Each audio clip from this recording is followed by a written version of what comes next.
Hey, Soul Stories fam. We're starting a new love journey. Tell us where you're watching from. Don't forget to subscribe and join our family. Now stay with us. The story begins.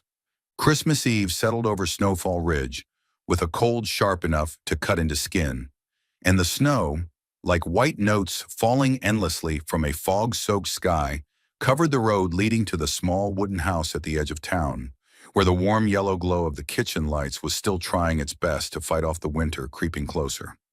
Inside, Eli Mercer, the man who once had a gentle smile and warm hands but now carried only a quiet heaviness and eyes that stayed glued to the floor, was stirring a simple pot of soup, the dish he always made for Hannah whenever the wind changed, because it was the closest thing to comfort he could still offer his daughter after 2 years of loss. Hannah sat on the rug beside the tiny Christmas tree the two of them had decorated themselves, her little hands carefully sticking snowflake stickers onto the red stocking hanging by the fireplace. She sang the Christmas songs she learned at school in her bright, sweet voice, glancing toward the door every few moments, as if this Christmas were bringing something far bigger than their small home could hold. "Daddy," Hannah whispered, straightening the stocking, "she's really coming, right?" Eli tightened his grip on the spoon and looked up at her. "Maybe," he said, keeping his tone even, though an unnamed worry lurked beneath it, because outside the snow was falling harder, like a warning that people who were weak, exhausted, or worn thin rarely made it through the road into town if the bus isn't stuck in the snow. That simple sentence was enough to make the little hand holding the stocking freeze. Hannah set it down, stood up, and walked to the window, pressing her face to the icy glass. "I hope she likes Christmas," she murmured, more to herself than to him. Eli wanted to tell her that the woman coming here didn't have to like Christmas, because she was coming under a contract called the Live-In Family Assistant Agreement, a kind of arrangement he had signed only because he had no other way to balance work and being a father. But when he looked at his daughter's small shoulders trembling ever so slightly, he couldn't bring himself to crush the fragile hope she held. 8:17 p.m. 2 hours late.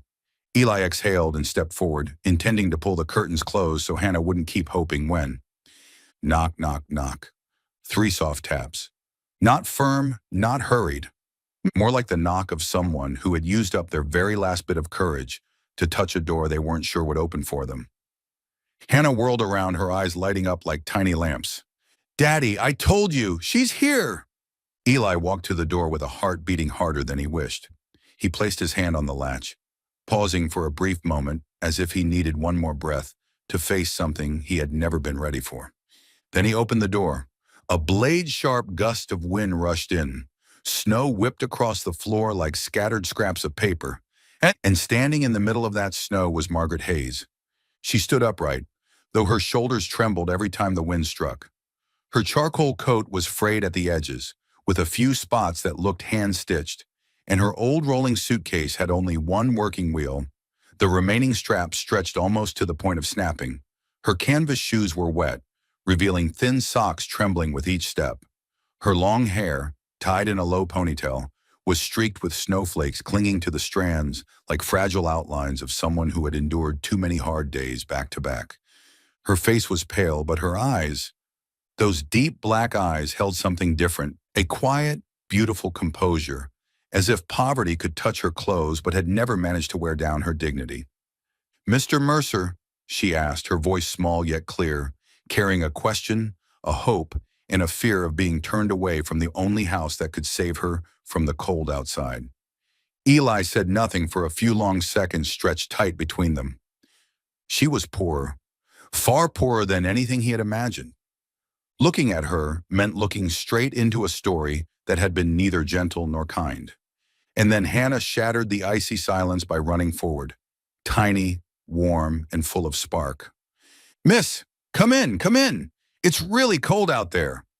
Margaret flinched at the sudden warmth, as if the child had touched a part of her that had been frozen for far too long. "Hannah," Eli called softly, reaching to pull her back, but too late. Hannah had already grabbed Margaret's hand, her small palms so warm it made Margaret's breath hitch. Eli watched the scene, one small hand holding a hand hardened by life, and in that moment something softened inside him. something he had believed his closed-off heart had buried under the thick snow of 2 years of grief. "Come in," Eli finally said, and though he tried to sound firm, his voice still betrayed a rare hesitation. Margaret stepped over the threshold, and the snow clinging to her coat melted into droplets that splashed onto the floor like traces of the long journey she had endured to stand here, in this house, before this man. She bowed her head slightly as the warmth touched her skin. "Thank you for opening the door," she said. Simple words, yet they felt like a sigh released from deep within her chest. The house changed the moment she entered. The air felt lighter, the atmosphere softer, as if her presence, brushed against corners Eli had forgotten, needed light. Hannah tugged her hand, chattering excitedly. "Look, this is the little tree Daddy and I made. Do you like it?" Margaret nodded, her smile delicate and so beautiful that Eli had to turn away to hide the sudden emotion rising in him. "It's lovely," she whispered. "I can't remember the last time I saw Christmas. The right way?" Eli's eyes twitched. There was too much behind that sentence. Too much pain he could see but didn't dare touch. Not tonight. And not when he still feared he wasn't strong enough to take on the story of a stranger. "You should rest," Eli said quietly, keeping the distance he believed he needed. "We'll go over the agreement tomorrow." Margaret nodded, as if simply having a warm room to sleep in was already a privilege. "Yes, I truly appreciate it." Hannah pulled her away, still talking nonstop. Eli stayed where he was, resting a hand on the doorframe, watching their two silhouettes fade down the small hallway toward the guest room. And he knew, from the moment she stepped through that door, something in this once silent house had begun to move. Not loudly, not clearly, but enough for his heart, for the first time in 2 years, to feel that winter might not last forever. Margaret couldn't remember how many times she had stood inside unfamiliar rooms, quietly observing them as if trying to read a book whose first chapter had been torn out. Yet when she stepped into the living room of Eli Mercer's house, she felt something entirely different. Not strangeness, but absence. A hollow space shaped like someone who had once lived, laughed, and breathed here. Someone whose presence lingered only in forgotten objects and tiny details left untouched, as though their owner might step out from a corner at any moment. The house wasn't messy, it was simply missing a heartbeat. On the mantel, a wedding photo was placed face down, as if someone couldn't bear to look at it, but also couldn't bring themselves to put it away. The small Christmas tree was beautiful, but only half decorated. Father and daughter must have gotten halfway through before something made Eli stop. In the corner, an old armchair sat with a neatly folded knit blanket, its cushion marked with the faint dip of someone who once sat there for hours seeking warmth from something that was no longer here. The space wasn't cold because of the temperature. It was cold because a soul had left, and those who remained did not yet know how to live without it. Hannah tugged Margaret's hand, her lively voice slicing through the quiet haze. "Look, this is my play corner. Daddy says I can keep it here because Mama wanted the living room to always have laughter in it." Margaret bent down to take in the simple toys, a few stuffed animals whose fur had turned fuzzy, half a box of missing Legos, and a coloring book left unfinished. "It's lovely," she said, lifting a slightly shabby but well-loved teddy bear. "You take such good care of your things." Hannah beamed, her eyes curving like small moons. "Mama said toys get sad if I don't look after them." The innocent remark tightened something inside Margaret's chest, just a little, like an invisible string pulled taut, enough to remind her that in this house, love had once been so fierce it left traces in every object.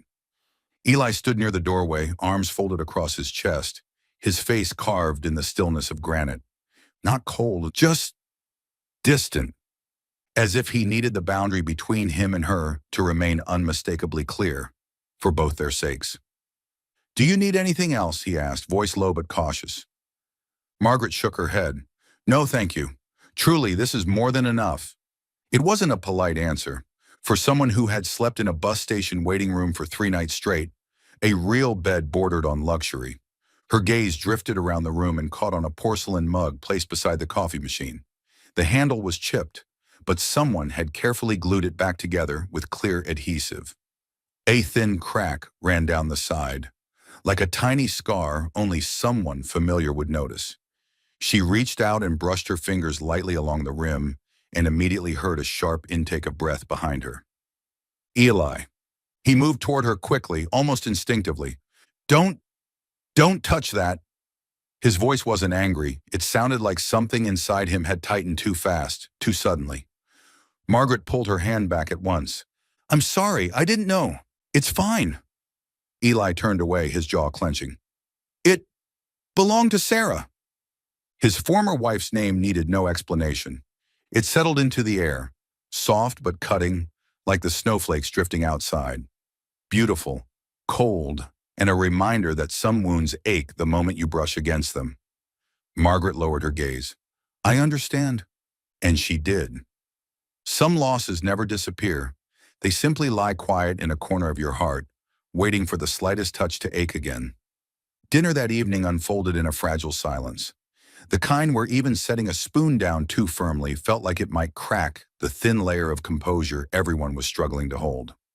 Margaret ate slowly, tasting the faint scent of chicken, the sweetness of basil, the warm undertone of burning wood from the fireplace, the sorts of things that remind a person they are still alive.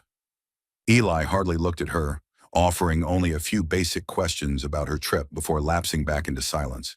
Hannah spoke the most, chattering about school, about the paper reindeer she had hung up in class, about her dream of having a family with more people in it. When dinner ended, Hannah slipped her small hand into Margaret's and asked, her voice soft as ribbon, Miss Margaret, will you tell me a story? Eli stiffened. Hannah, let her rest. It's okay. Margaret offered a gentle, slightly trembling smile. I'd love to read to you. She followed Hannah to her room. Eli stayed at the doorway, neither stepping inside nor walking away. Margaret sat on the bed and opened a worn-out fairy tale book. As she read, her voice low and warm, like a winter night lit by fire, Hannah nestled against her shoulder, her eyelids fluttering shut. After a few minutes, Margaret began telling stories from memory instead of the book. Little tales she used to share with students who were afraid of the dark. And then, Hannah laughed. A bright, bell-like sound, as clear as a silver chime shaken awake after months of gathering dust. Eli stood in the doorway, and he froze. It had been so long, far too long, since he had heard his daughter laugh like that. The sound softened his eyes and something heavy settled in his chest, as if someone had pressed a tender, painful memory right against his heart. He turned away before anyone could see the crack in his composure. Margaret looked up, catching his silhouette framed in the warm light. He stood there quiet, one hand braced against the doorframe, as if holding on to something fragile. She didn't say a word. She simply rested her hand on Hannah's back, patting lightly in a comforting rhythm. That night, just before the lamp was turned off, Hannah whispered, Miss Margaret, you smell like home. And Margaret spent a few seconds fighting back tears. The first morning in Snowfall Ridge opened with a kind of light so soft it felt almost shy. The kind of light that slipped through a frost-covered window, as if someone had gently lifted a thin winter curtain just enough to let the gentlest cold kiss the cheek of a waking soul. Margaret woke to the faint clatter of a pan on the stove. A simple sound, yet one that startled her with the realization that she hadn't heard anything this ordinary in months. Not the hurried noise of an apartment building, not the groan of wind seeping through the bus station glass at night, but the sound of a house that was alive. She sat up slowly, her shoulders aching as if carrying the remnants of the three-state journey, shivering lightly from the cold while breathing out a long exhale, as though she were returning a bit of worry to the air, worry that had clung to her far too long. The small living room where she slept wasn't pretty. The furniture was old, the blanket a little rough. But for someone who had curled up on hard plastic seats at night bus stations, this place held the feeling of a luxury she no longer believed she deserved. Safety. When she stepped into the hallway, the smell of coffee reached her first, followed by the clink of a spoon against a mug, and finally, a little brown curly-haired angel smiling from her booster seat, legs swinging as if gently kicking the morning awake. Miss Margaret, Hannah chirped, her eyes shining like two gemstones polished under sunlight. I waited for you to wake up so we could make breakfast together. Daddy makes eggs, but Daddy's eggs are sometimes salty and sometimes not salty. Eli glanced sideways, not arguing, but letting the corner of his mouth lift. So subtle that if Margaret hadn't been looking, she would have missed it. Breakfast is fine, he muttered, turning away again, still keeping his distance like a man retreating into the shadow of himself to avoid the light bright enough to reveal the part of his heart that had once been torn open. Margaret smiled at Hannah, feeling the small, warm hand pulling hers, a sweetness almost too gentle to believe. So what do you want to make? Scrambled eggs or peanut butter toast? I want both, the girl declared, raising her spoon like she was proclaiming an unbreakable Christmas law. And so, in the small pine-scented kitchen, an image strange yet breathtaking unfolded. Margaret, with her long hair still a little tangled from a night of restless sleep, leaning down beside Hannah, guiding the little hand to stir the eggs in small circles, while the morning light fell across her shoulders, softening the stitch patches on her sweater into tender lines of a story still unfolding. Eli stood behind them, not stepping forward, not interrupting. Like a man who wanted to look closely but was afraid that if he looked too long, he would see something he shouldn't understand, shouldn't feel, shouldn't let himself want. No one said it aloud, but the way he leaned against the counter, with arms crossed but eyes unable to leave the scene, revealed far more than the words he refused to speak. Hannah laughed out loud when she stirred too hard, and the eggs splattered onto the counter. Margaret laughed too, a sound so soft it felt torn from the heavy past she carried, falling into the kitchen like something warm in a place that had lacked laughter for far too long. And Eli, though he tried to hide it, paused for a heartbeat. A man who has lived with loss never forgets the sound that tightens his heart, the laughter of a child who has spent too many nights crying alone. After breakfast, when Hannah ran off to grab her backpack, the kitchen became strangely quiet. Not awkward, but brightened by something fragile, something that made both adults unsure whether to take a step forward or step back. Margaret stood by the sink, hesitating to help. Let me... I've got it, Eli said, too quickly, too tightly, like a reflex built from self-defense. She didn't argue, didn't push, didn't try to please. She simply withdrew her hands, and that quiet acceptance, free of pride, free of resentment, made Eli more uncomfortable than any argument he'd seen before. She did not fight back, did not insist, did not try to earn approval. She just stood there, with a kind of sad composure that tilted the air, as if the whole house was brushing against a shadow neither of them wished to open. In the end, Eli was the one who broke the silence. Margaret, he said, slow and careful, I want to know why you chose this program. Why come here with your circumstances? The last line slipped out thoughtlessly, truthfully, enough to hit them both in a tender spot. Margaret looked down at her hands, touching the tiny thread at her sleeve, the kind of extra stitch people make when they mend their clothes because they have no better option. Then she looked up, eyes neither avoiding nor hiding. My father passed away last year, she began, her voice even and slow, as if each word were lifted from the darkest corners. He left behind credit card debt, medical bills, unpaid utilities, too many things a low-paid teacher like me couldn't cover if I tried to keep the house. Eli said nothing, but his shoulders stiffened. I sold everything I could, Margaret continued. Furniture, my old car, a few pieces of my mother's jewelry, the only sentimental things I had left. A faint smile crossed her lips, the kind of smile worn by someone long familiar with losing things. After paying the debts, I didn't have a home to go back to. Eli swallowed slowly enough that she could see the movement in his throat.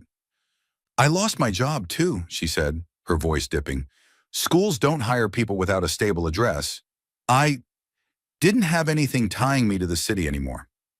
She turned slightly, looking out the window where snow fell thick like layers of memories stacking over one another.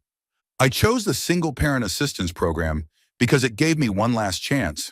A temporary shelter, a job, a new starting point. She turned back to him. I didn't come here to be a burden. I'm just trying to keep going. A simple sentence, but it held a whole year of loss. Nights sleeping on hard seats, debt notices she never caused, a free fall no one had caught her from. Eli felt the small kitchen tighten around him. He wanted to say she didn't deserve any of it, wanted to say she was stronger than he had assumed, wanted to say he had been wrong to judge her for her snow-soaked shoes or her battered suitcase. But instead, what came out of his mouth was a sentence as cold as a December gust. I'm not promising anything beyond the job you signed for. A tiny crack appeared in Margaret's eyes. Not hurt, not indignation, just acceptance. That's fine, she said softly, her voice so calm it hurt more than anger ever could. I'm not expecting anything else. And she smiled, small, thin, a smile that made his heart ache in a way he couldn't explain. She turned away just as Hannah came running with her backpack, so she didn't see Eli's eyes filled with things he didn't allow himself to feel, yet couldn't erase. Margaret opened the door, taking Hannah's hand. Two figures, one small, one slender, stepped into the white snow, leaving behind a kitchen where a man stood frozen, fingers tightening on the edge of the sink. And for the first time he realized, the coldest sentence spoken that morning wasn't for her, but for himself, the man who feared beginning again. That afternoon, the Mercer kitchen was filled with the soft, pale gold of a winter sun, the kind of light too weak to melt the snow on the porch, but gentle enough to make the house look a little less lonely than usual. Hannah sat cross-legged on the chair, a short wooden spoon in hand, her eyes glued to every movement Margaret made as though she were witnessing a secret ritual meant only for women to understand. Margaret opened the jar of flour with careful, practiced hands, hands that seemed made for tenderness and patience, the type of hands belonging to someone who had known loss deeply enough to treat every small task with her whole heart. Stir gently in a circle. That's it, she murmured, her voice so soft even the sunlight felt like it paused to listen. Hannah followed exactly as instructed. Then I stirred harder, and harder, until flour burst across her face like snowfall. Hannah froze for a heartbeat. Margaret held her breath. Then, the girl let out a laugh. A bright, ringing laugh, delicate and sparkling like tiny glass bells chiming inside a little church on a Sunday morning. Margaret laughed too, unable to stop herself, reaching over to swipe a bit of flour from Hannah's nose. And in that moment, something in the kitchen, something that had gone quiet long ago, flickered back to life. Eli stood at the threshold. He didn't walk in. He didn't speak, but he stood there like a man staring at something he didn't dare believe he was seeing. Hannah, his daughter, was laughing. Not laughing politely, not laughing to cheer him up. Not laughing because she missed her mother and didn't want him to hurt her more. She was laughing for real, laughing like a child, laughing fully, laughing the way a small heart blooms naturally when it feels safe. Eli exhaled a breath he didn't realize he'd been holding for far too long. He turned away before the softness in his eyes could betray him, as if afraid that if anyone witnessed that one fragile second, the 2 years he'd spent surviving might crumble in his hands. While the waffles cooked and the sweet scent of butter and vanilla drifted through the house, Margaret quietly began gathering the old cereal boxes from the shelf. Not because she thought she had the right to, but because she couldn't bear seeing the home so stripped of warmth. Hannah reached under the table and pulled out a photo box, holding it up for Margaret. Do you want to see Mama? This is my Mama. Margaret sat beside her and took the worn wooden box. The faded photographs slipped out like pieces of a long-lost memory drifting back.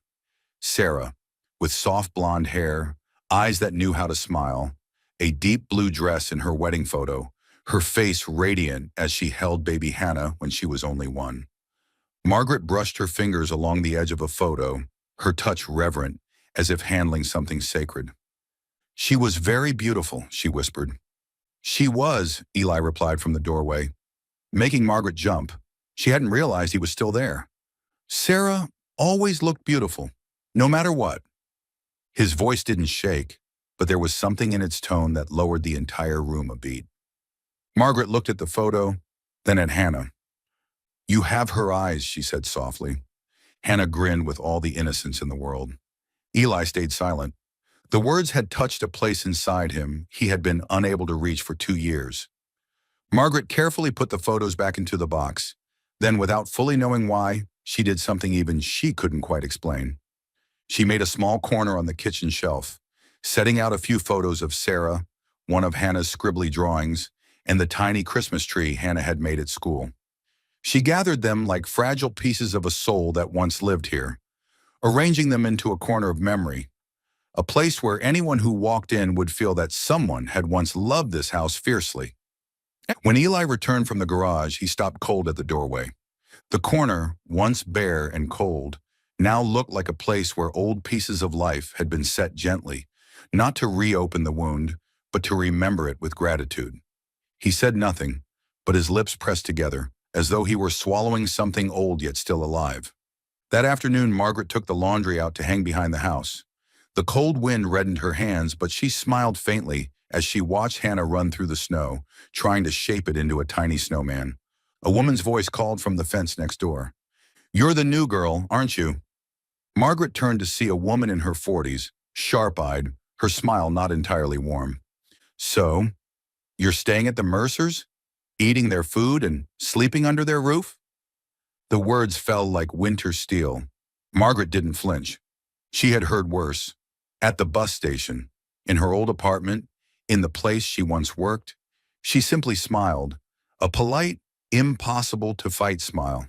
"I'm here to work, and I know I'll try my best to be worthy of that." The woman raised an eyebrow, clearly disappointed that she hadn't provoked a reaction, then walked away. Margaret turned back to the laundry. Her shoulders didn't tremble. Inside the house, Eli stood behind the window, having seen the entire exchange. He was used to watching the women in his life face this town with quiet softness. He had never seen anyone face it with Margaret's silent strength. No anger, no wounded pride, no flattery, no apologies. Just standing straight, as if she had lived long enough to know that other people's words no longer had the power to break her. And for the first time, Eli realized he might have misjudged her. That night, after reading Hannah her bedtime story, Margaret stepped out of the little girl's room, gently closing the door behind her. Eli sat at the kitchen table, hands wrapped around a coffee mug he wasn't drinking. Hannah peeked out from under her blanket, calling softly through the crack of the door. "Daddy?" He walked in. She reached her hand out. He took it. "Daddy, I like Miss Margaret." Her small, honest voice struck at the walls he had built carefully around himself, opening a tiny, frightening crack. "She makes our house warmer." Eli looked at his daughter, her face so much like her mother's it sometimes hurt, and all he managed was a quiet breath. No agreement, not denial, just silence. Because sometimes silence is the only truth an adult has the courage to offer. Hannah curled back into her blanket, eyes still open. "Daddy, will Miss Margaret stay for a long time?" Eli looked at the child he loved more than anything on earth, and because he couldn't lie to her, he leaned down, kissed her forehead, and said only, "Sleep, sweetheart." Then he stepped out of the room, leaning against the hallway wall, eyes closed in the dark. On one side of him was old grief. On the other hand, there was new warmth, and he stood caught in the space between the two. The morning the snow stopped falling, the cold still wrapped around the town like a stiff silver scarf that winter refused to loosen. Eli drove his old Ford to Maddie's Market to pick up a few essentials.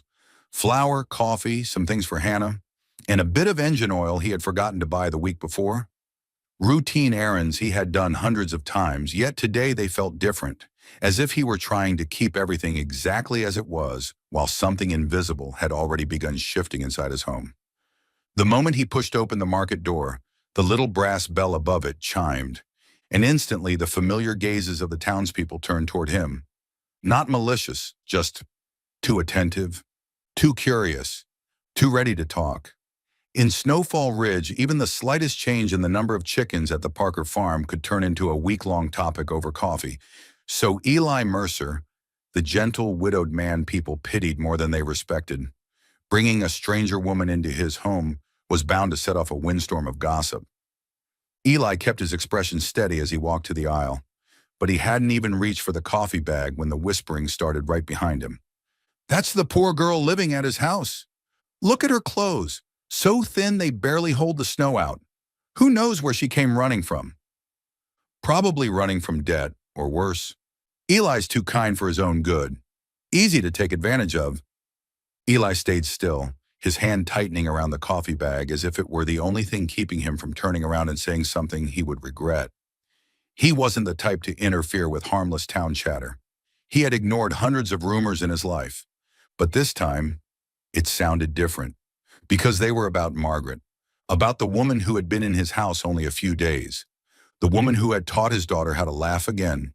The woman whose patched, humble clothes hid a dignity straighter than that of the people whispering. Another voice cut in, sharper, meaner. She's probably leeching off him for a free place to stay. What does she even bring to the Mercer household? A harsh laugh answered. She's nothing like Sarah. Sarah was far more elegant when she was alive. That struck Eli in the chest like a shard of ice. Not because they mentioned Sarah, but because they used Sarah as a ruler to belittle another woman. Sarah would never have done that, and Eli knew it. He turned about to speak when the phone of a woman nearby chimed. She glanced at the screen and smirked. Someone posted in the town Facebook group, says Eli brought home a strange girl, probably met her on the road or who knows. A girl like that definitely has secrets, someone added. Oh, don't worry, give it a few days. We'll know. They laughed, soft to even, but sharper than any blade. Eli walked away, heart pounding with a tightness that felt as though someone had pressed hard into his ribs. He left the store faster than planned, clutching the grocery bags as if they were weighted with something he couldn't name. On the drive home, the rumors echoed in his mind, repeating like a song with the wrong notes. Running from debt. Not good enough for Eli. Leeching off him. What does she bring? None of it was true, but every word struck something fragile inside him. And the more he tried to deny it, the more he recognized a truth he had not dared to consider. He was beginning to care for Margaret more than a man should for an employee. And that was why their words hurt.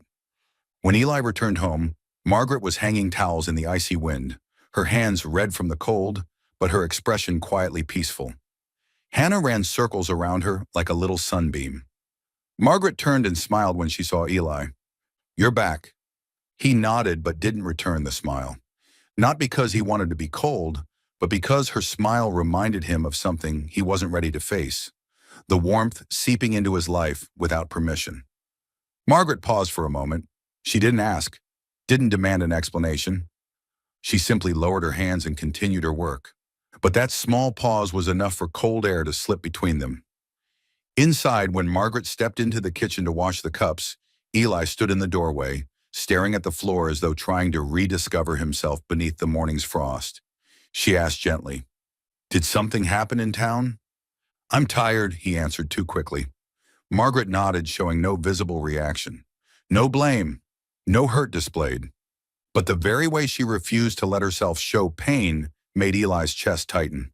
She was used to it, used to being judged, doubted, and examined with suspicion before she even opened her mouth. And he, in a moment of weakness, had let himself be swayed by others, bringing home a coldness he never wanted to bring. That night, the house grew so quiet the crackle of the fire sounded like a sigh. Hannah sat on the rug, playing with puzzle pieces, but her eyes kept flicking between Eli and Margaret, as if she could sense the tension the adults were trying and failing to hide. "Daddy?" Hannah called when Eli walked through the living room. "Why are you sad?" Eli stopped and looked at her. He wanted to say "I'm fine," but the words stuck in his throat. Margaret was clearing the table. She heard, but pretended not to. Hannah slowly stood, walked over, and wrapped her arms around Eli's leg. "I like Miss Margaret." Her voice was small but steady. "She makes our house warmer. When she's here, I'm not scared of the dark anymore." Eli bent down to hold her, his hand trembling. Not because he didn't know how to respond, but because he knew his daughter always spoke the truth. A truth sharper than any rumor outside. He glanced toward Margaret for a second. She was wiping the table. Her movements were slow, steady, and, if he looked closely, slightly trembling. Eli stood still for a long time. In the sound of Hannah's breath pressed against his chest, in the small figure of Margaret, in the thin, fragile air that stretched across the room. Then he said something very small, barely audible even to himself. "Yeah," a single word. But it was the most he could admit, for now, as a man terrified of beginning again. And Hannah, with the pure heart of a child who understood her father's sadness better than he realized, only hugged him tighter. Somewhere in this house, warmth had started to grow again. But to acknowledge it, Eli still had a long road ahead. And Margaret, with all her quiet strength, did too. In the days that followed, Margaret's presence in the Mercer house felt like the way light slips through a forgotten gap in the curtains. At first thin and tentative, almost apologetic, but with time it spread, settled, softened the grayness Eli had learned to accept as an unchangeable fact of life after 2 years spent surviving loss. Hannah, small, tender, and far more perceptive than adults often remember a child's heart can be, adapted to Margaret's presence faster than anyone else. She trailed behind Margaret everywhere, into the kitchen, into the backyard, into the tiny reading room Eli had stopped calling a reading room the day Sarah left this world. What Eli didn't know how to face was the way Hannah laughed. Happily, naturally, without holding back, without fear of hurting anyone. And that laugh, beautiful and clear as it was, still hurt him because he remembered too well the long stretch of days when that sound had vanished entirely, when the world of father and daughter had been too cold, too emptied of warmth for joy to survive. That evening, darkness fell faster than usual. The wind knocked hard against the windows as if to remind them that winter was nowhere near finished, and snow began to fall again, thin white flakes descending quietly, carrying a sadness too soft to fight. Eli was rearranging a stack of papers in the kitchen when he heard Hannah's bright laughter echo down the hallway. "Miss Margaret, tell the princess story again. The part where she runs away. Hurry." Margaret laughed, her voice slightly raspy from a long day. All right. But you have to lie down first, or I won't continue." A small creak of the bed, the rustle of blankets, the sound of Hannah resting her head on someone's shoulder. Eli stepped out of the kitchen, intending to go to his daughter's room just to say goodnight. But the moment he got close, he stopped. Not intentionally listening, just something inside him stopped him, as if his body instinctively knew this moment didn't belong to him. Hannah's voice softened, delicate as a breath. "Miss Margaret?" "Yes, sweetheart," Margaret replied, her tone warm like a blanket pulled up to one's chin. "Will you—" Hannah hesitated, gathering whatever courage a child needs to face a pain so old it lives inside her sleep. "Will you leave me like Mama did?" Eli froze for a long, punishing second, long enough that he thought his heart had stopped.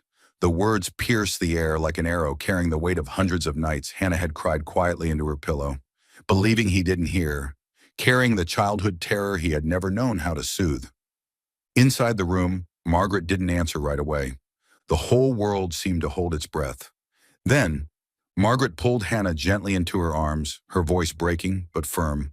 No, Hannah, I'm not going anywhere. I'm right here." "Really?"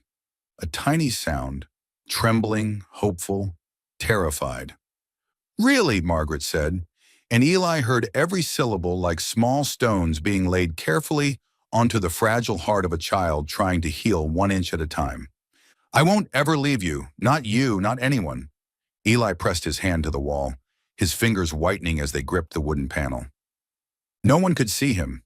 No one could hear the tight, strangled breath catching in his chest. But in that moment, he shook like a man standing in the center of a storm he no longer had the strength to withstand. Margaret's voice continued soft as a vow. "You don't have to worry. I'm here, Hannah. I'm here."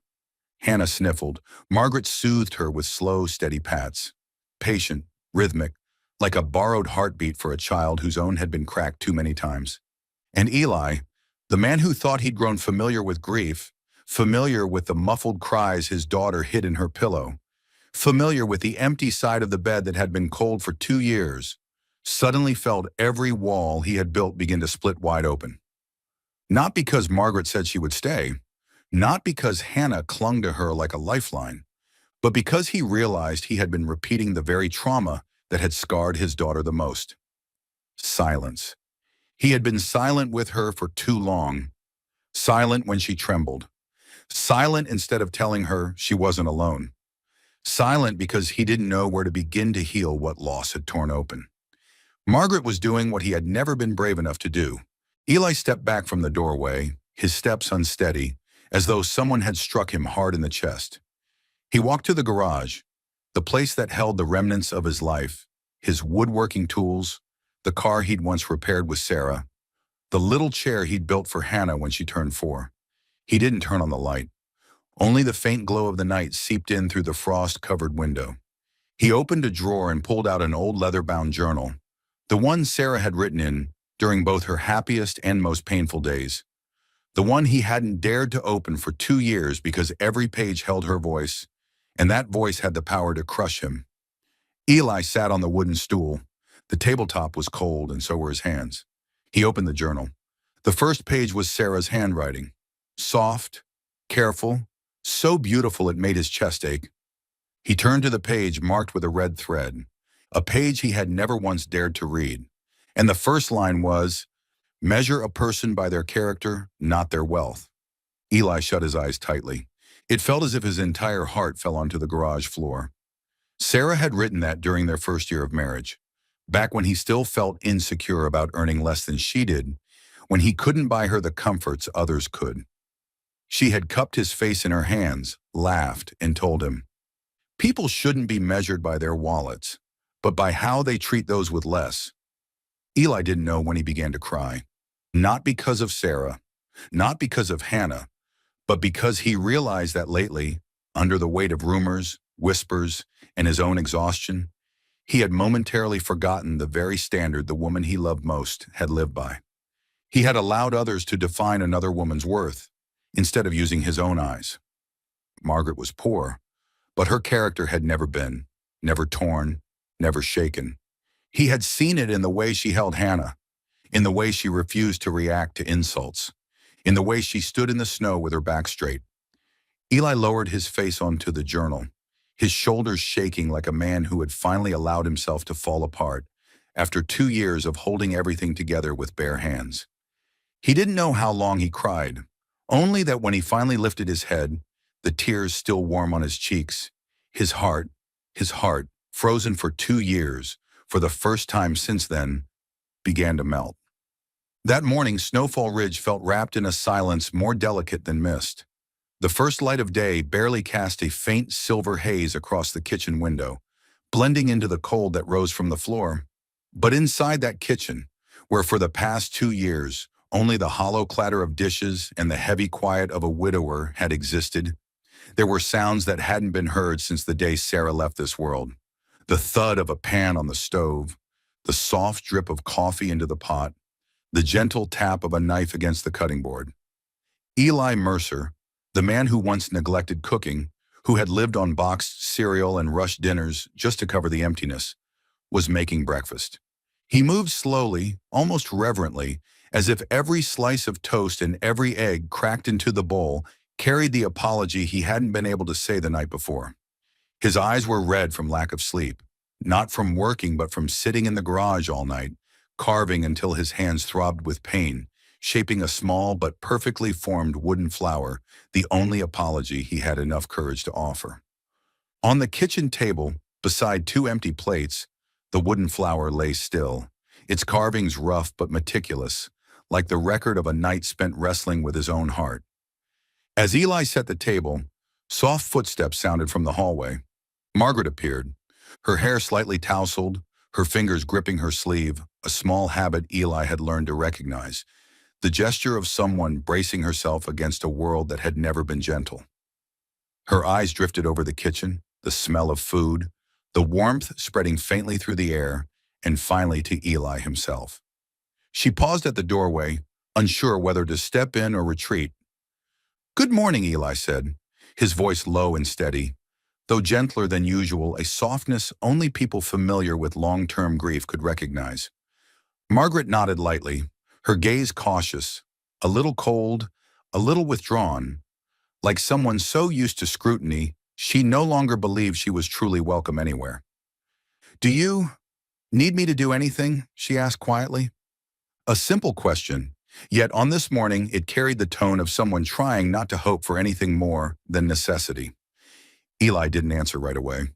He wiped his hands on a dish towel, stepped toward the table, and carefully lifted the wooden flower. "Margaret," he said, soft, steady, as if guarding each word from shattering before it left his mouth. She looked up, her deep dark eyes unable to hide the exhaustion of many days.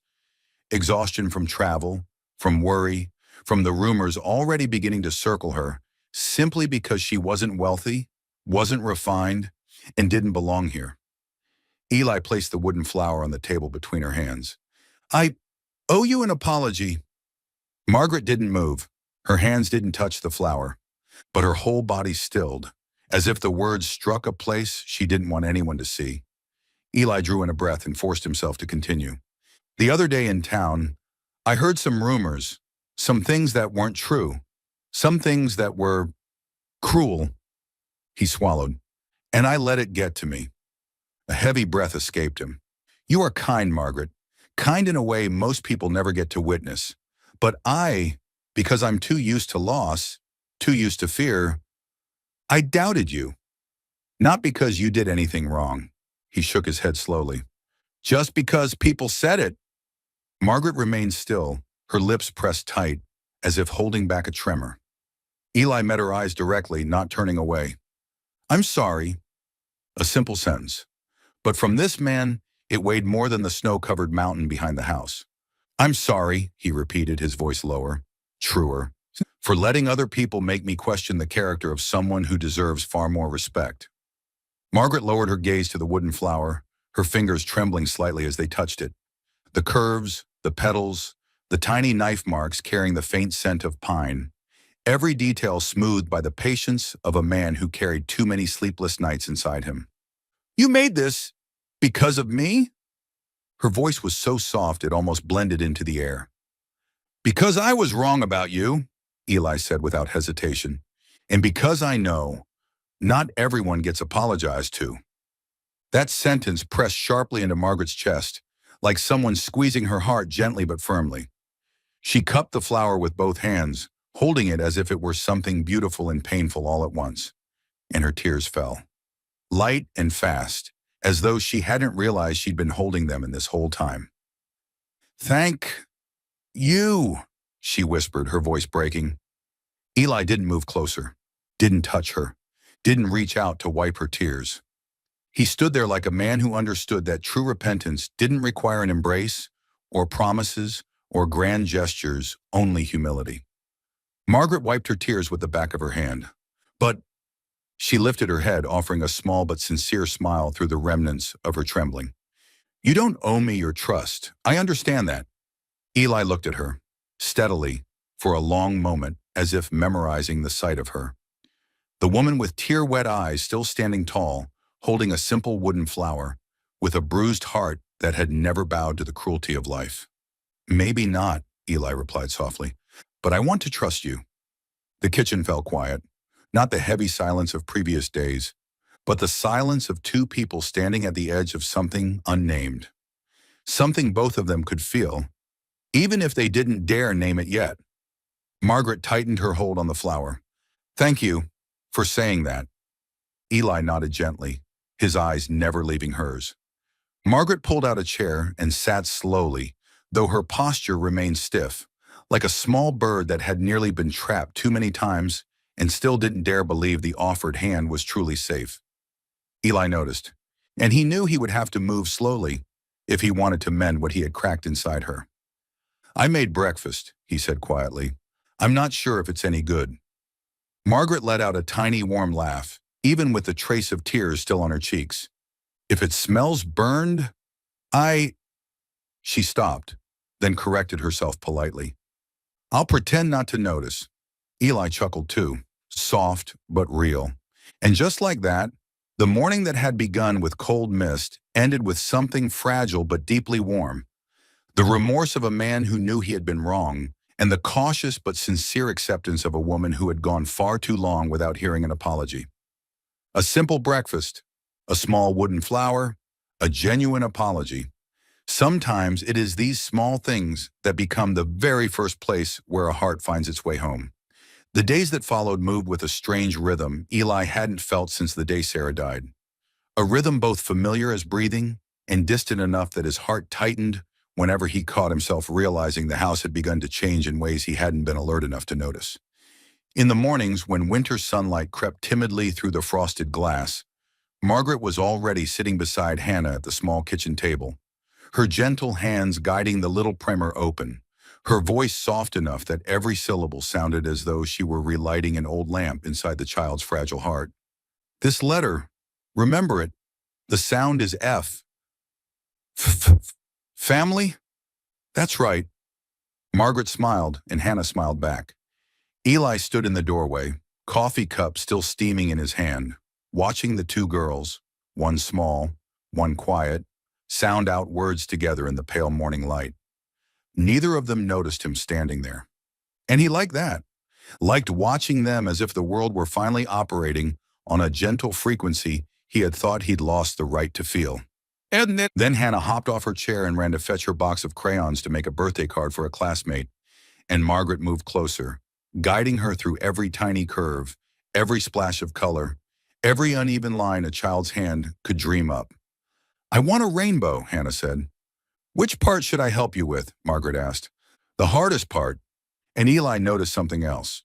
Margaret always let Hannah try first, make mistakes first, then stepped in only to guide, never to scold. No judgment. No pushing her to get it perfect. Only patience.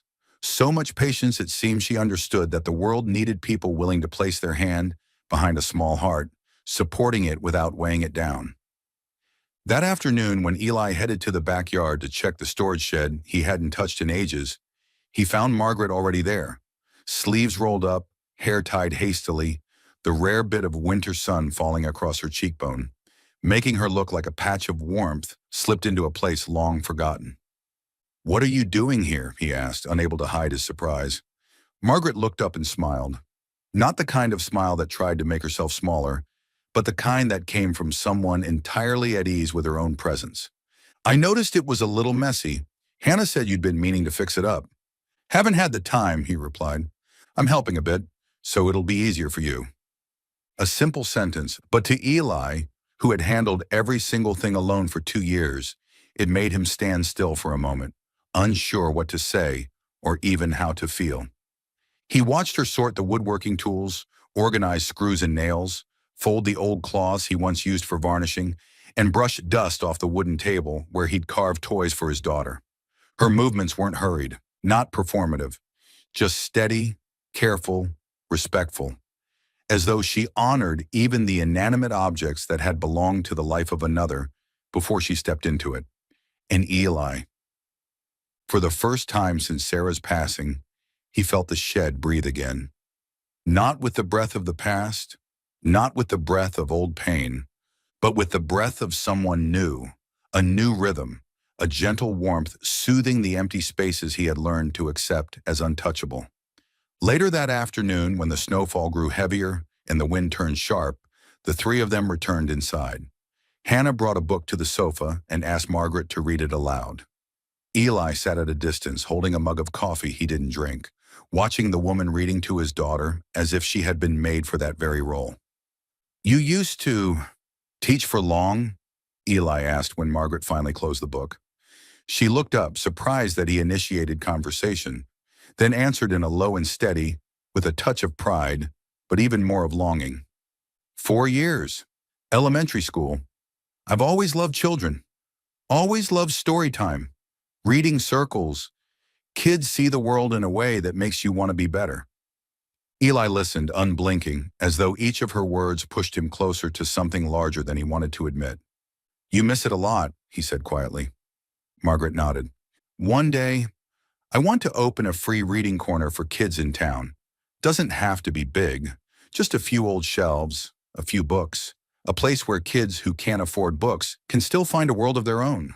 Hannah immediately squealed, I'll go there. I'll sit in the sunny corner. Margaret laughed, her eyes sparkling with a kind of gentle hope she thought she'd lost somewhere between bus stops and nights spent waiting for the world to give her a chance again. Eli watched her for a long time. Not a poor woman, not someone seeking shelter, not someone who needed saving, but a woman with dreams, with conviction, with a resilience that felt almost breathtaking in its quietness. He saw her more clearly than ever, not because of her face, not because of her voice, Not because Hannah adored her, but because who she truly was had begun to surface, quietly, steadily, like a wildflower breaking through snow, unseen by the world, but impossible to ignore once you noticed it. By evening, Hannah had fallen asleep early after a day of reading and running. The house folded into the soft stillness of a winter night. Eli and Margaret cleaned up the living room together. No one spoke at first, not because of distance, but because there was a gentle, uncertain tenderness floating between them. Eli wiped the table. Margaret folded blankets. They stood only a few steps apart, but that small space felt full of unspoken things. Finally, Eli broke the silence, slowly, quietly, with a sincerity so raw, it made the entire room shift toward him. "Margaret, thank you." Margaret looked up, surprised. "For what?" she asked. Eli glanced around, at the house now a little less cold, at Hannah's desk neatly arranged again, at the small photo corner of Sarah put together so lovingly, at the shed now brighter, at the childish purple flower drawing left on the table, at the warmth she'd managed to sew into the places he was certain would remain ruins of an old life. "For making this house alive again." Margaret didn't move. Her eyes wavered, just slightly, as though his words were not something she was used to receiving, yet were the exact thing her heart had craved quietly for years. Eli looked at her for a long, still moment, looked at her the way a man begins to see something he had not allowed himself to see before. That she wasn't just someone who had come here to help. She was someone they, both father and daughter, were beginning to need. And when that realization settled in, something tender flickered inside him, a feeling he had tried to outrun. Affection, soft, tentative, afraid to come too close, but true. He turned slightly, trying to maintain distance, his voice slipping half a beat. "I don't know if it's too soon to say this, but I'm starting to see you differently." The words fell between them like an early spring breeze, not strong enough to push, but enough to make someone notice that the season was changing. Margaret took a small step back, not out of fear, but because she didn't know what to do with the emotion in his eyes, something she had never let herself believe could be meant for her. She whispered, "we should take things slowly, Eli." "Yeah," he murmured, "slowly."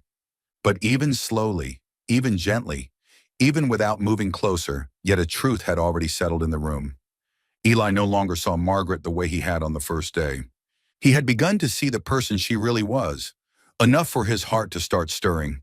And for a man who had lost his wife, who had been frozen for 2 long years, that was larger than anything he could name.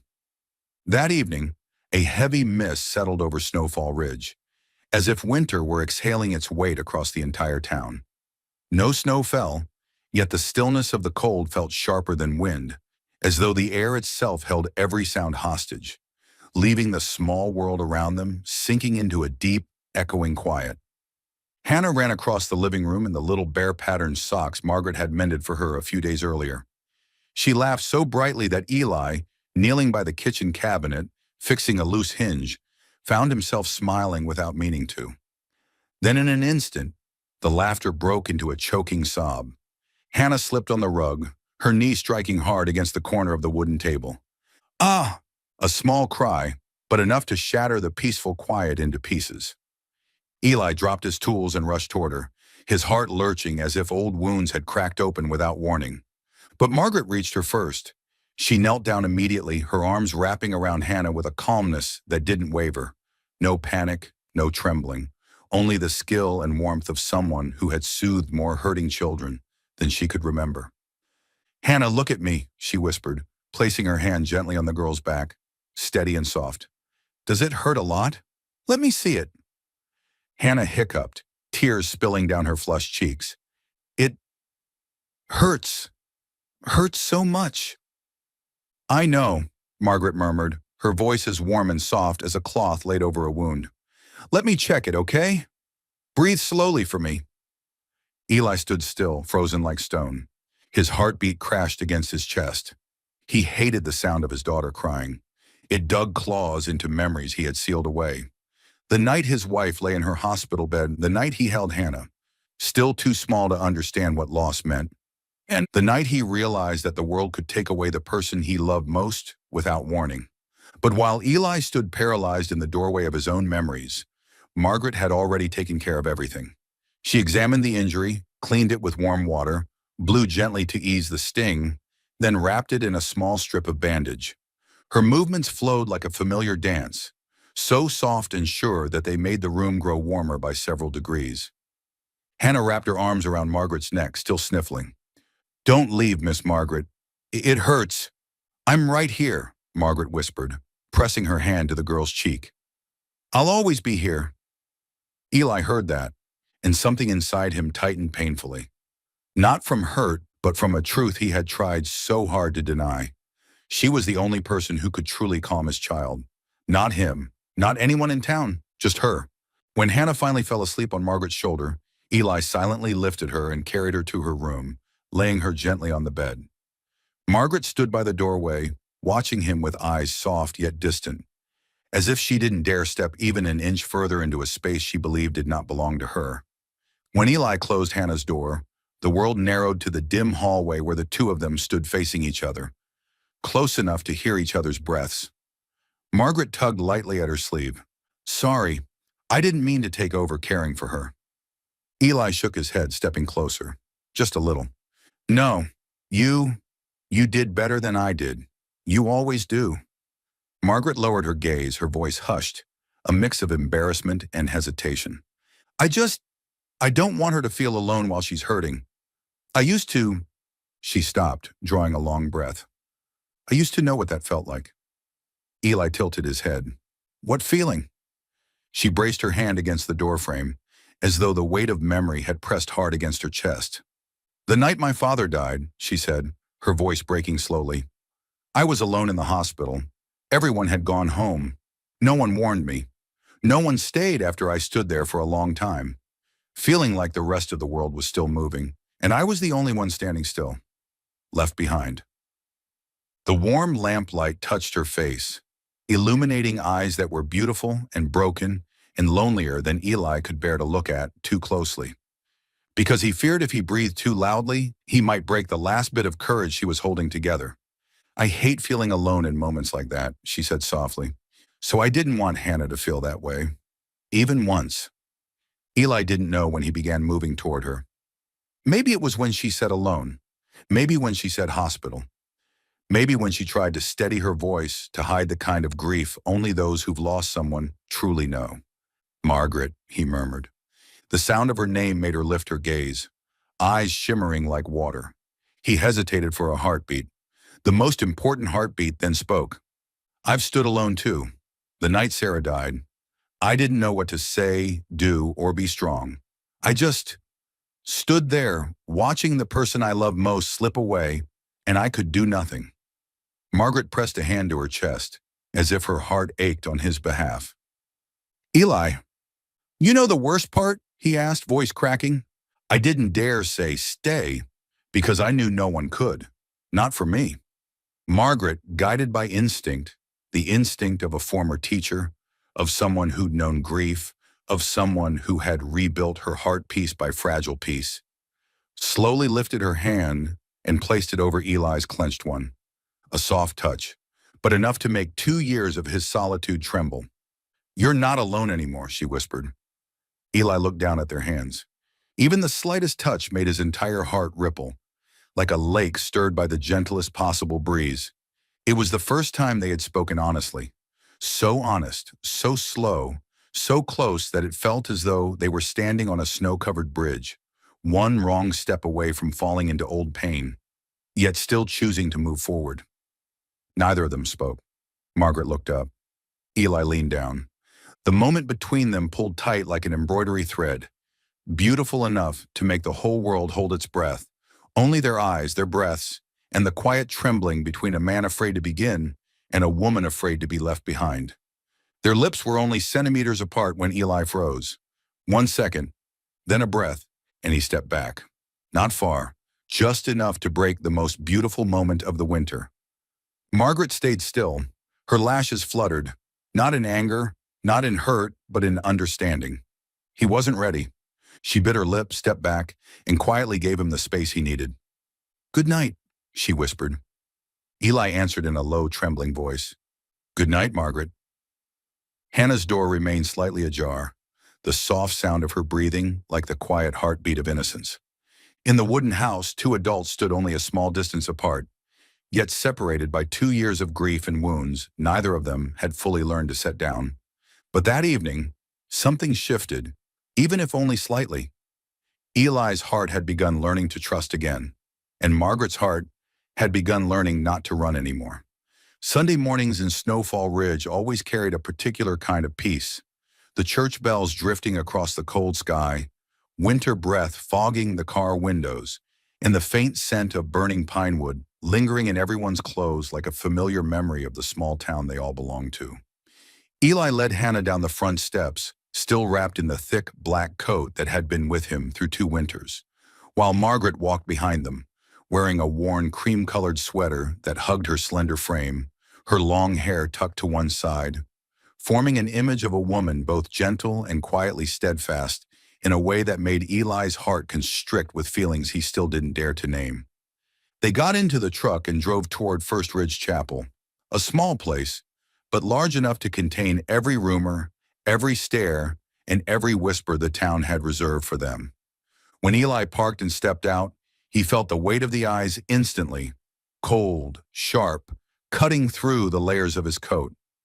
Margaret paused a single second, her fingers tightening slightly around the strap of her bag, not from fear, but from the effort of preparing herself to face what waited inside.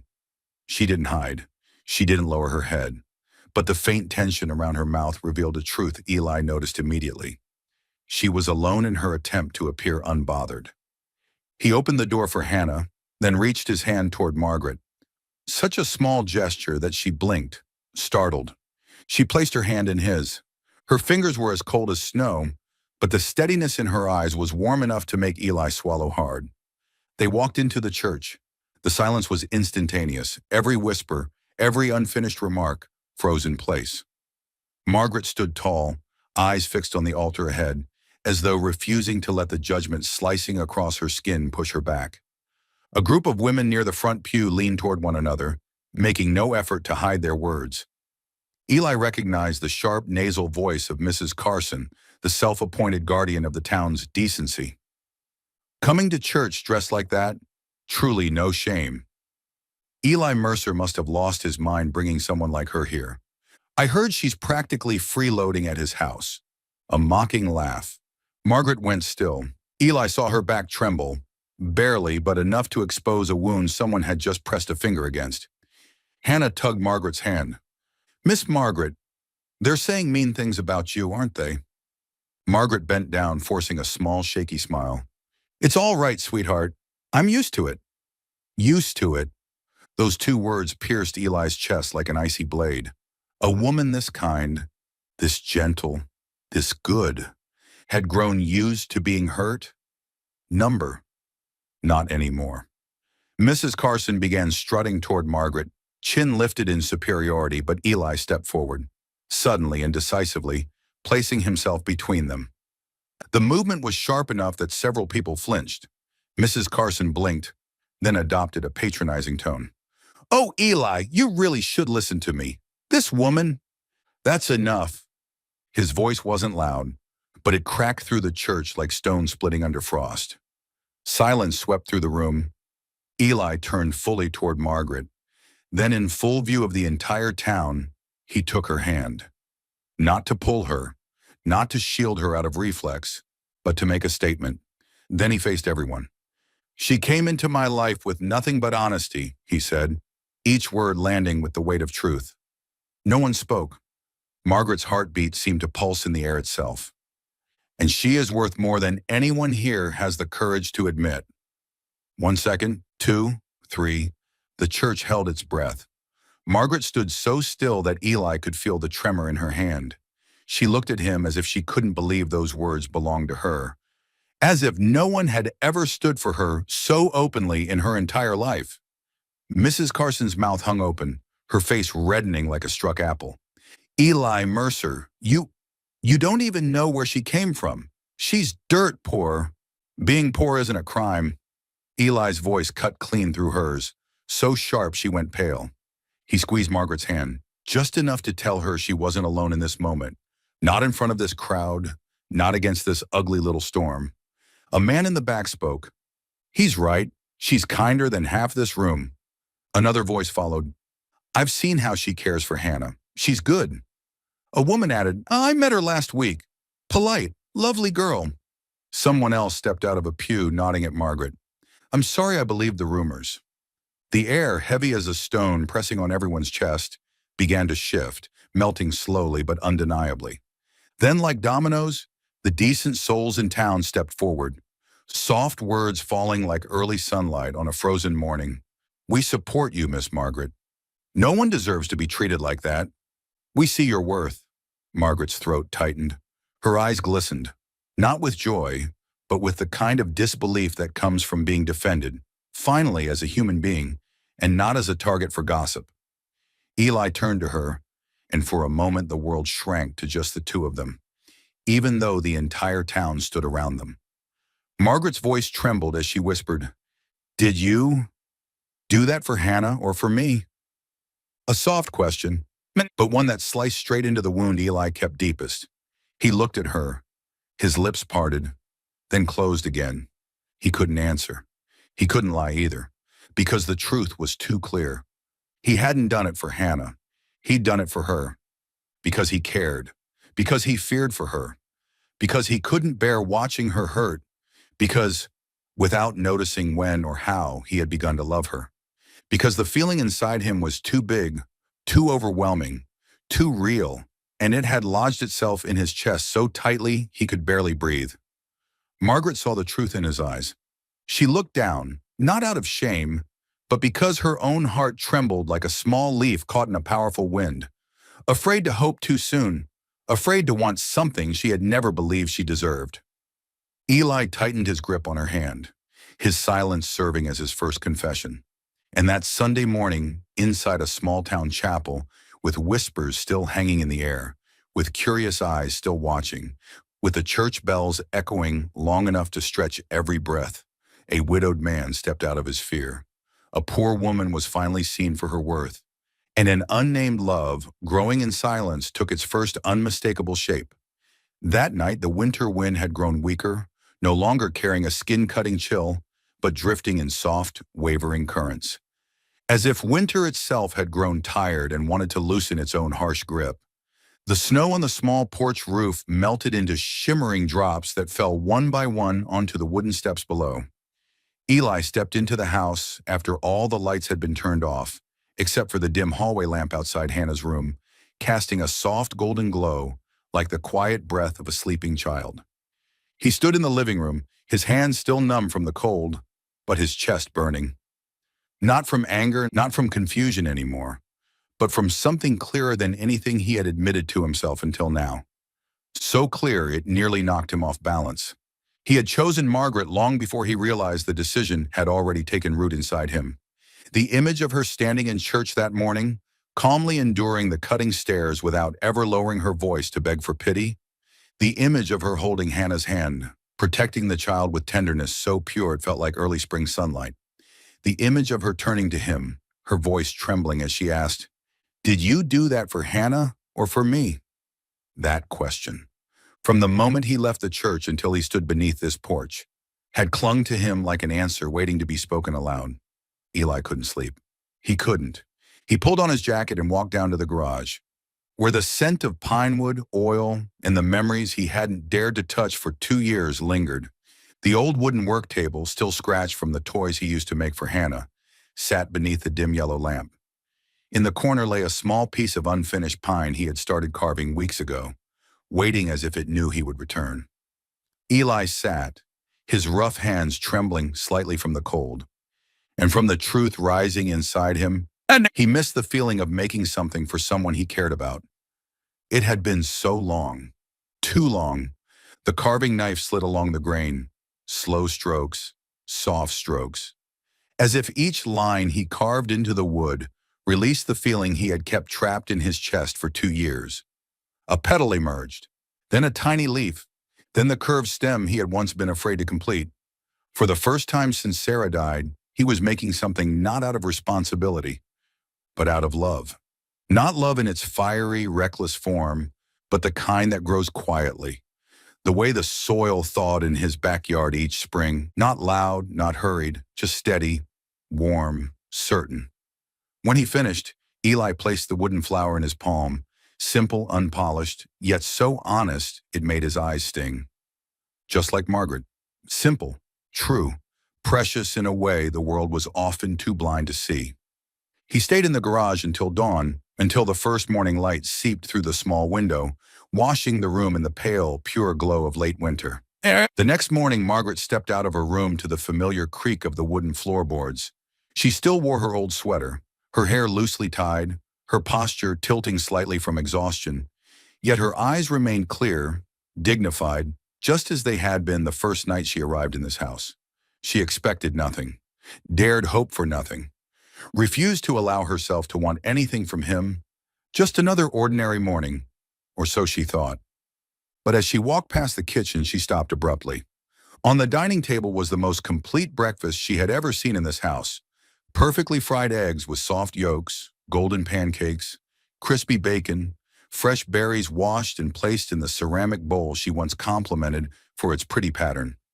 And at the center of the table, a wooden flower beside a small ring box. Margaret pressed a hand to her mouth, her heartbeat crashing so violently she had to take a step back to steady herself. Eli stood near the stove, his hands dusted with pancake batter, his hair slightly messy, his eyes hesitant, but lit with something she didn't dare name. "Eli, what is this?" Margaret whispered, her voice so soft it nearly dissolved in the air. He set the pan down, wiped his hands on a dish towel, and walked toward her. Not too fast, not too slow, just enough to make her heart clench with every step. "Margaret," he began, his voice tight with emotion. He swallowed hard, standing in front of her, his fingers laced together as if holding himself steady. "Last night, I thought for a long time." He looked into her eyes, fully, directly, without running from anything anymore. "I've let fear lead me for too long. I let rumors, the pressure of the town, old memories, blind me to what was right in front of me." Margaret didn't move. Tears were already gathering in her eyes. Eli opened the ring box, revealing a small ring. Not extravagant, not glittering, just simple and beautiful in a way that made her heart tremble. He placed the wooden flower in her hand first. "This, I made it because I was thinking of you, because I wanted you to know that someone here sees you." A quiet gasp escaped her. She had been judged, misunderstood, and wounded her entire life, but rarely truly seen. Not like this. Eli took a deep breath and spoke, his voice low and steady, as if each word were pulled from the deepest part of him. "I choose you." Margaret broke into tears immediately, but he continued. "Not because I need someone to help, or because Hannah needs a woman in the house." He stepped closer, his hands trembling, but his eyes unmistakably certain. "I choose you because you deserve to be loved. Because you are the kindest person I have ever met. And because you make this house a home." She raised both hands to her mouth, tears spilling onto his skin, warm enough to melt the last layer of ice around his heart. "Eli, I—" He lifted a hand to her cheek, barely touching, as if afraid she would break. "If you'll let me, I want us to begin. Not because of loss, not because of loneliness, but because I truly—" His voice caught before he could say love. But Margaret already understood. She always understood. She threw her arms around him without hesitation, without restraint, as if her whole life had been waiting for the moment someone finally saw her completely. She cried into his chest, her sobs trembling but so achingly beautiful that Eli held her as though afraid she might disappear into thin air. "No one has ever chosen me in their whole life," she whispered between tears. "Never, until today." Eli held her tighter. "I choose you. Now, and every day after this." Outside the window, the late winter sun touched the snowy ground, melting the thin layer of frost into clear, shimmering droplets. Just like that morning, when winter began yielding to spring. And in the small wooden house where grief once lived, the winter inside two worn hearts finally began to melt. That morning unfolded with the kind of light Snowfall Ridge only had for a few weeks each year. A pale gold, soft as velvet, warm enough to melt the frost on the window panes into tiny shimmering droplets, yet still cool enough to remind everyone that winter hadn't quite left. It was only slowly making way. Margaret hadn't fully absorbed the warmth of Eli's arms around her when from the end of the hallway the quick patter of footsteps echoed toward them, fast and urgent, like a small bird racing back to its nest. The bedroom door flew open. "Daddy, Miss Margaret!" Hannah barreled into them like a little gust of wind, carrying the scent of peppermint candy and the lavender-scented shampoo Margaret had used on her the night before. She wrapped both of them in one tight hug, her small arms squeezing as if she were afraid they would vanish if she let go for even a second. "Is it true you're going to be my new mom?" The question burst out between choppy breaths, trembling, full of hope, full of fear, full of a longing so big her tiny heart didn't know where to put it. Margaret dropped to her knees and pulled her close. She slid a hand through Hannah's hair, pressing a soft kiss to the crown that still smelled like childhood, and answered in a whisper, threaded with a love too deep to easily describe. "If you want—" She paused for a heartbeat. "If you really want that, then yes, I'll be your mom." Hannah cried first, then Margaret, and finally Eli, not with loud sobs, but by standing there with his hand over his mouth for a moment, looking as though someone had just handed his heart back to him after 2 empty, frozen years. The scene was so simple it didn't need music or grand speeches, just the undeniable truth that a family had just been born in the circle of their arms. The day moved slowly, like a spring poem. By noon, the sun had climbed high enough to gently wake the front yard, where the snow had thinned into something like a white veil. Hannah ran back and forth, gathering twigs, proudly declaring herself the official flower keeper, in a tone that made both adults smile. Margaret stood on the front steps, arms folded loosely across her chest, watching the child her heart had loved from the very first moment, watching her with all the tenderness she once thought she'd lost the ability to feel after everything life had taken. Eli stepped up beside her and handed her a mug of hot coffee. "It's going to be cold tonight, but it'll start getting warmer soon," he said, as if making casual conversation. But Margaret heard something else inside those words. Winter is almost over. So are we. She hadn't yet found an answer when Hannah suddenly shouted, "Daddy, Miss Margaret, come here, quick!" Her voice was so full of wonder that they both rushed down into the yard. Eli stopped short, a slow smile spreading across his face. At Hannah's feet, in the patch of melting snow, tiny crocuses were pushing through the earth, soft purple, gentle yellow, and white like early morning light. Sarah's favorite flowers, the ones she had planted every year by the porch, the flowers of quiet hope, and now they had bloomed again. Margaret knelt beside Hannah, her fingertips brushing one delicate petal, as if touching a fragment of an old memory someone had carefully returned. "These are crocuses," Hannah said with adorably serious authority. My old mom planted them.